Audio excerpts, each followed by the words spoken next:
Hello, this is Mark Tooley, president of the Institute on Religion and Democracy, with the great pleasure today of conversing with George Weigel.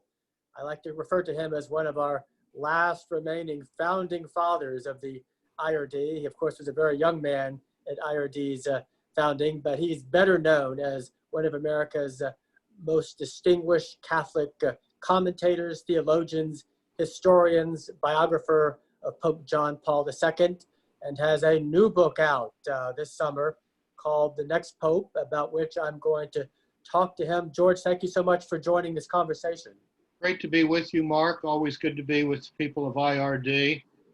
It was really one of the major turning points in my life to be part of the founding of the Institute on Religion and Democracy, and the friendships that grew out of that over years meant a great deal to me, still do mean a great deal to me. And I'm confident that you are carrying on the work that was so nobly begun in the late 1970s. Well, we're so grateful to the work you all did, yourself, Michael Novak, Richard Neuhaus, Carl Henry, and the other great notables who are no longer with us. Well, let's not forget Peter Berger. He was part of that gang too. It was quite a gathering, and I have to say, Carl Henry was my first encounter with first-rate, theologically serious evangelical Protestantism, and that, as you know, has been a large part of my own ecumenical work ever since. So. Great that you're still working on these issues, and good to be with you today. And your newest book, The Next Pope, tell us what it's all about. Well, let me begin by telling you what it's not all about. This is not an attempt to game out the next papal conclave.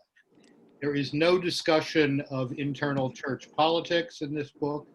There is no discussion of candidates for the papacy in this book. This book is an agenda really for the entire Catholic Church in the mid-21st century. It's an agenda focused through the prism of this unique office called the papacy, and what I think the next pope, drawing on the experience of his three predecessors, each of whom I have known personally, ought to do to lead the Catholic Church, and indeed lead all Christians into a period of evangelical and missionary fervor. So it's an agenda book, not a horse race, gambling, betting form, whatever book. It's quite short. Book's only 141 pages. It explores what the next pope might do in terms of advancing the evangelical mission of the church, what the next pope might do to reform the episcopate in the Catholic Church, to continue the reform of the priesthood, to work with lay people. Of particular interest to IRD, I think, will be what I suggest the next pope might do in terms of the Vatican's role in world affairs. And I have some things to say about the reform of the Vatican itself. Perhaps above all, and I think this will be of particular interest to IRD people as well, I suggest that the fundamental requisite for a pope, for any pope of the future, is that he recognize a basic truth about Christianity at this moment in Western cultural history. And that truth is this: Christian communities which maintain a solid sense of their doctrinal identity and their moral boundaries can not only survive, but can flourish even under these challenging cultural circumstances in which we find ourselves. Christian communities that, on the other hand, fudge their doctrine, fudge their boundaries so that it's virtually impossible to tell whether you're in or whether you're out. Christian communities that have lost touch with the great tradition, of Christianity, as C.S. Lewis would call it, wither and die. If you don't understand that, you're not going to be much of any sort of a Christian leader, and that includes being the Bishop of Rome. Now, for listeners who are not themselves a Catholic, if you're a Protestant or an evangelical or not even a Christian, why should you care about the next Pope and the Catholic Church and its role in the world? Well, in the first place, because the Catholic Church is the biggest Christian community in the world, and what 1.3 billion Catholics do has an effect on everyone in the broader Christian community. When Catholicism flourishes, as it has done, for example, under the leadership of John Paul II, everyone else, I think, is strengthened in their own commitment to missionary discipleship. Secondly, I think everyone else in the Christian community should care because whether we like it or not, the papacy is the most visible representation or symbol of Christian faith in the world today. Now, you can't reduce the Catholic Church to the papacy, as much as the media often try to do that. But the unique position of the Pope within the Catholic Church, within this largest Christian body, naturally makes the papacy a focus of public attention for all Christians. So it's very important that the man who holds that office be someone who can speak, in a sense, not for the entire Christian community, but out of the entire Christian community, and in an even more important sense, to the entire Christian community. So that's very important. Finally, the Vatican, when it puts its mind to it, if I could put it that way, can play a very important and influential role in world affairs. As you know, I've written extensively about the role of Pope St. John Paul II in the collapse of European communism. I think he was the pivotal figure in that drama of the 1980s. He certainly was not the only leader of the Christian resistance to communism or the democratic resistance to communism, but he was crucial to the process of auto-liberation in Central and Eastern Europe. So, although the Pope only controls 108 acres in the center of Rome, the Pope can have a lot of throw weight in world affairs if he deploys the moral authority of the papacy in as effective a way as John Paul II did. And that's good for everybody.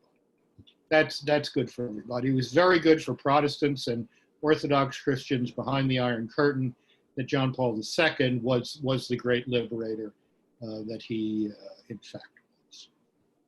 Now, as the hub of vitality for the Catholic Church and of Christianity continues to shift to the global south, most especially Africa, will the Catholic Church and wider Christianity have a diminishing role in shaping Western societies, or is that not necessarily the case?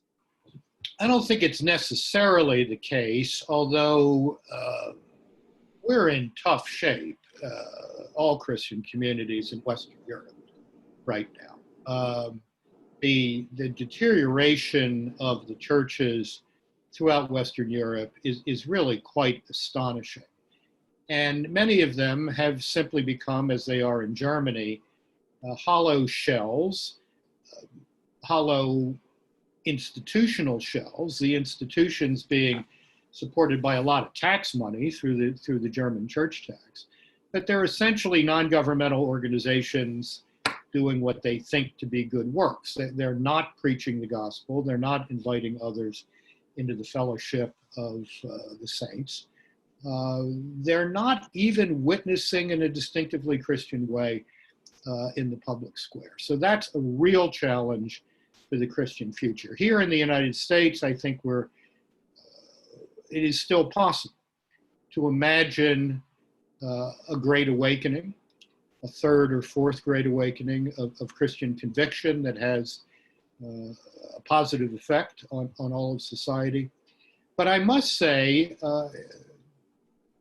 and I think you were hinting at this, some of the most impressive Christian leaders I have met in recent years are bishops of the Catholic Church in sub-Saharan Africa, many of whom are first-generation Christians. They're the first person baptized in their family. They are full of the joy of the gospel. They are full of conviction about building decent, humane societies. They're not having a whole lot of luck at it at the present moment because they're dealing with all sorts of problems, most recently this pandemic, which has had a horrible effect throughout Africa.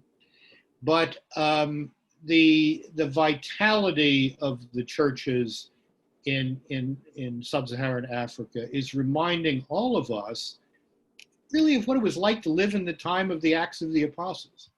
And that ought to give us some inspiration for our own evangelical work and public witness in our own countries, however decadent we have become. Now, of course, you and your role with IRD, as well as elsewhere, were very much part of the battles in the 1980s, contending for democracy and human rights against various forms of liberation theology. And of course, Pope John Paul II was central to the triumph of democracy and human rights against the old Soviet bloc. We seem to be in another moment in the world today, and even in America, where there's growing despondency and more questions about the viability of democracy and what we understand to be human rights or quote unquote liberalism. What does the Catholic Church bring to the table in terms of a greater understanding and appreciation for democracy and human rights today? What the Catholic Church brings to the table is its social doctrine, which is developed over the last 125 some years. It's a social doctrine that I think is particularly relevant to this moment because it refuses to deal with people as categories. Catholic social doctrine begins with the individual human person, the dignity and value of every individual human person. We call this the principle of Christian personalism.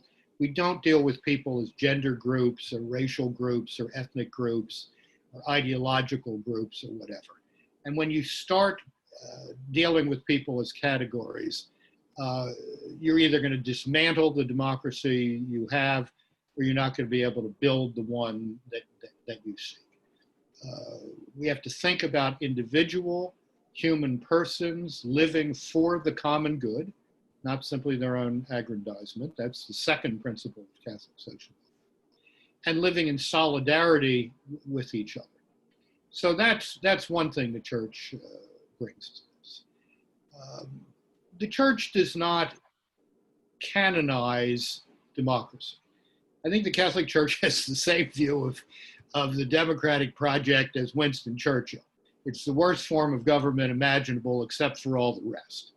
And some of our friends today who imagine that the answer to the world's problems lies in new forms of authoritarianism are really making a very bad mistake. The same mistake that was being made in the 1920s and 30s in Europe with some very grim results. On the other hand, what all of us who believe in the gospel have to bring to the democratic project is an understanding that democracy is not a machine that can run by itself. It takes a certain kind of people living certain virtues to make the machinery of democracy and the free economy work so that the net result is genuine human flourishing and social solidarity. You can't just think of democracy and the market as instruments. It takes a special kind of mechanic to run that machinery so that it runs well. And what we've seen over the last 6 months in the United States is that we do not have a sufficient critical mass of people living those virtues necessary to sustain the democratic project over time. And absent that critical mass of virtuous citizens, we are getting what we see on the streets of many major cities today. And this is not a good prescription for the democratic future or for the future of the American people. Now, evangelical Protestants often tend to think apocalyptically. I'd like to believe that Catholics are less prone to that temptation. As we look at our current cultural moment in America, especially the unrest of the last several months, how can we as Christians look at America with some sense of hope and Christian confidence? I think we have to recognize, Mark, that we really are at an inflection point. There's a crossroads facing the United States in the next several years. Down one path leads us to genuine renewal, to a deeper expression of liberty and justice for all. And another path leads us to anarchy, chaos, ideological indoctrination, the kind of, frankly, Mau-Mauing and Maoist oppression of individuals and entire groups of individuals that we've seen in recent months. But we still got a choice in this. We've still got an opportunity to build from not a perfect history, a history full of sin, but a history also full of noble striving.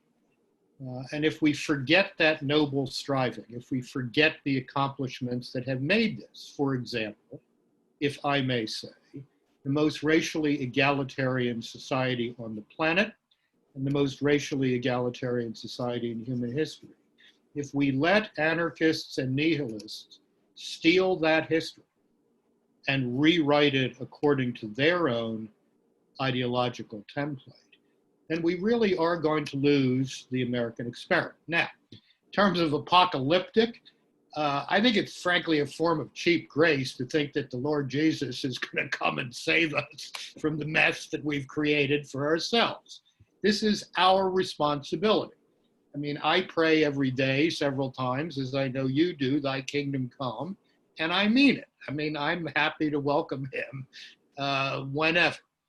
But that can't be an escape hatch. Between now and the second coming of the Lord and the coming of the kingdom in its fullness, this is an arena of responsibility in which all of us are being called to live out the full public meaning of our baptism by being civil, tolerant, decent, humane, just citizens, and by calling our brothers and sisters in this American democratic experiment to live those same virtues. George Weigel, author of The Next Pope, thank you so much for a very insightful conversation. Thanks, Mark. Good to be with you.